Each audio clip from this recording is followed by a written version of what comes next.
Estamos aqui para mais um Filosofia em 12 minutos. Vamos falar sobre a relação entre igreja e Estado.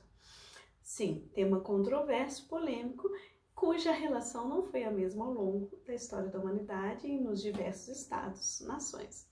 Enfim, nós tivemos governos onde regeu a teocracia, onde os governantes acreditavam que a pessoa que governava era alguém escolhido da parte de Deus.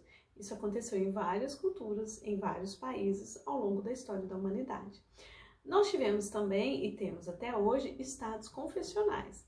São estados em que existe uma religião que é a religião oficial do estado. Nesse caso, esta religião acaba sendo privilegiada, porque ela tem uma relação com a estrutura do próprio estado, E as outras religiões e os seus adeptos podem ter até ser vítimas de perseguição. Nós temos também, como é o caso do Brasil, que é o Estado laico.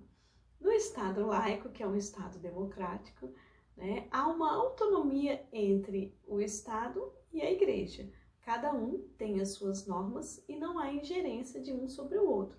É claro que a instituição Igreja, dentro deste Estado, está sujeita à Constituição do Estado, às normativas, mas ela tem seus estatutos, seus regulamentos próprios. E aí não há uma religião oficial do Estado, por mais que a maioria daquele país tenha uma determinada religião, não existe uma religião oficial no Estado. Ou seja, há uma liberdade religiosa. As pessoas podem escolher qual religião querem professar. Isso faz, então, com que haja liberdade. E o ideal no Estado laico é que haja uma convivência pacífica entre a religião e o Estado. Enfim, nós sabemos que a religião e a Igreja, enquanto instituição, ela terá os seus papéis sociais específicos e terá o seu papel epistemológico também específico. A religião, ela responde a inquietações e questões do homem relacionadas ao que lhe é simbólico, ao que lhe é próprio. Na relação do homem com o transcendente. A religião cria símbolos, signos, rituais, dogmas, os quais os adeptos seguem e isso gera neles um comportamento moral. No caso do Estado, ele também tem seus papéis sociais específicos e suas formas de relação do poder. E no Estado democrático, nós temos 3 esferas do poder, que são o executivo, o judiciário e o legislativo, que têm autonomia e se relacionam entre si, exatamente para evitar que o poder esteja somente concentrado em uma mão, na mão de uma única pessoa, Nós temos também, na contemporaneidade, o que chamamos de religiões seculares. Religiões seculares são ideologias cujos adeptos a seguem de uma forma tão forte que tem o mesmo simbolismo da religião, ou seja, os preceitos daquela ideologia tornam-se dogmas para aquelas pessoas que o seguem.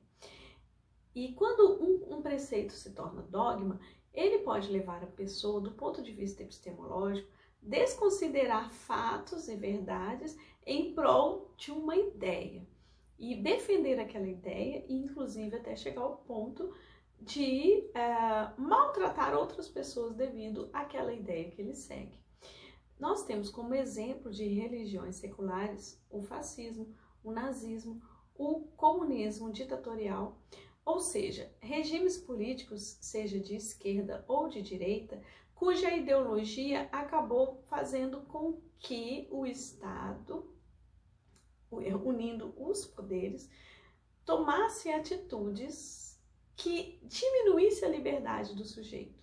Então, é uma característica desses governos extremamente totalitários, como uma ditadura militar, por exemplo, o cerceamento da liberdade. E uma das liberdades que pode ser cerceada é a liberdade religiosa. Então, pode comprometer a liberdade de culto das pessoas. Nesse ambiente que nós estamos vivendo de pandemia, nós temos visto muitas questões em relação à igreja e Estado.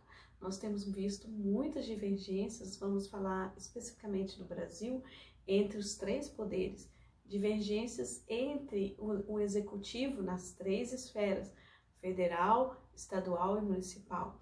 E temos visto muitas divergências entre partidos políticos e divergências também entre religiões, e uma relação muito estreita da religião com o Estado, levando os indivíduos a questionarem, inclusive, a fé de algumas outras pessoas. E levando também nas redes sociais a um volume de fake news e um volume de conversas, né, violentas, que levam cada vez mais a um desconhecimento, uma desinformação.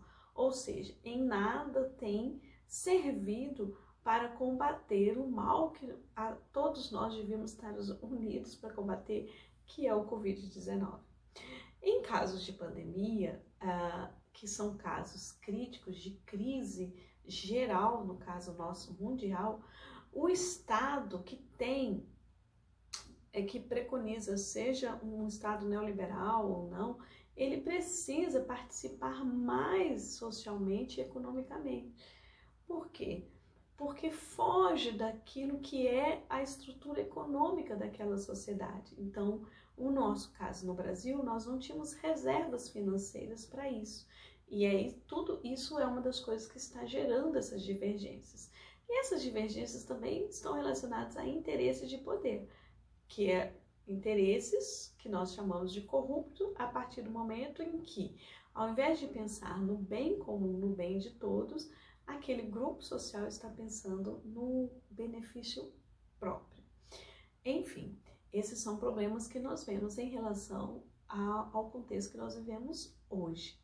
Uma coisa que Jean-Jacques Rousseau já nos mostrava desde o século XVIII é que a nossa vontade ela é inalienável, ou seja, mesmo que através do voto a maioria decida eleger alguém, essa pessoa, ao nos representar, ela pode ou não cumprir aquilo que foi lhe otorgado, ou seja, os interesses de quem a elegeu. Por isso que ele preconizava uma democracia direta, sem eleição de representantes. Todos votariam e não elegeriam representante, as próprias pessoas iam legislar. Então, como se fosse hoje assim, vamos aprovar o aborto em algumas situações, então teria um sufrágio universal. Todos iam votar, por exemplo, na internet para decidir aquilo. E não um deputado que vai propor a lei e votar em nome daqueles que o elegeram. Então, todas as vezes que nós elegemos um representante, seja na esfera executiva ou na legislativa, essa nossa vontade se torna alienada. Por quê? E aí, para Rousseau, ela não deveria ser alienada, porque isso pode gerar esses conflitos de interesse e essas relações de poder. Da mesma forma, a religião trabalha com o conceito de representação e líderes religiosos podem utilizar do poder que eles têm, da representatividade que eles têm, também para manipulação dos seus liderados. Então, nós temos aí um contexto muito complexo quando falamos de religião e Estado, porque são esferas de poder que acabam tendo domínio sobre pessoas e este domínio ele pode levar a situações de risco para todos os lados. Enfim, outra coisa interessante que nós podemos analisar diz respeito ao cristianismo. O cristianismo é a religião predominante no Brasil e muitas pessoas que são cristãs estão sendo questionadas em seus próprios atos devido aos últimos acontecimentos políticos.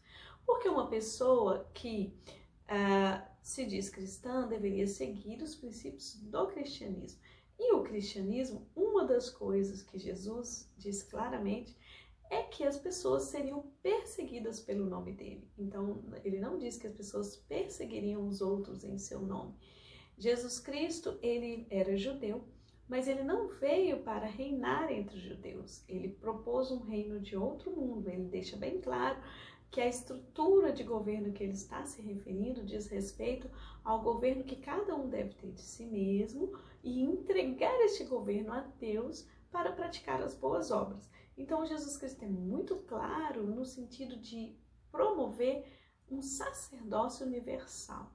Ou seja, através da vinda de Jesus, todos nós poderíamos ter uma ligação direta com Deus, um sacerdócio real com Deus.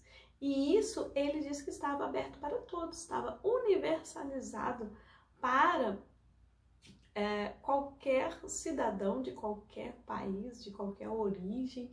Então, no cristianismo não há acepção de pessoas, seja de cor de pele, seja se é homem ou se é mulher, seja de religião, de raça, cultura, etnia, nada disso, né? Ele veio para todos e vê a todos de forma igual. Então, nesse sentido, o cristianismo é totalmente contra o fascismo, o racismo, a perseguição a homossexuais, a perseguição a outras religiões, né? O cristianismo, ele é contra esse tipo de atitude. E é por isso que muitas vezes nós temos aí uma discussão nas redes sociais nesses âmbitos, onde aqueles valores morais de inclusão propostos pelo cristianismo, eles não estão sendo representados entre algumas pessoas que dizem que estão seguindo politicamente outras devido a uma orientação religiosa. Maquiavel já nos mostrava desde o século XV que há uma diferença brutal entre o Estado e a esfera religiosa. E ele, inclusive, mostra o seguinte, que um governante, ele governa através daquilo que é o melhor a ser feito, com a capacidade de agir no melhor a ser feito naquela situação política. Então, a política para Maquiavel, ela não é norteada pelos princípios filosóficos, morais, religiosos, pessoais. A política tem uma própria relação de poder que é diferente dos valores morais e éticos. Com essa fala de Maquiavel, ele nos mostra que na dinâmica das relações de poder que o Estado passa por elas, é necessário que o governante tenha uma resposta que vai manter aquele Estado em segurança e em harmonia. E essa resposta, muitas vezes, segundo Maquiavel, pode não estar de acordo com os pensamentos morais vigentes ou da maioria. Por isso, vamos ter a nossa consciência bem clara em relação aos limites entre esses âmbitos, praticar melhores escolhas quando formos votar e praticar uma fé em amor. Até a próxima!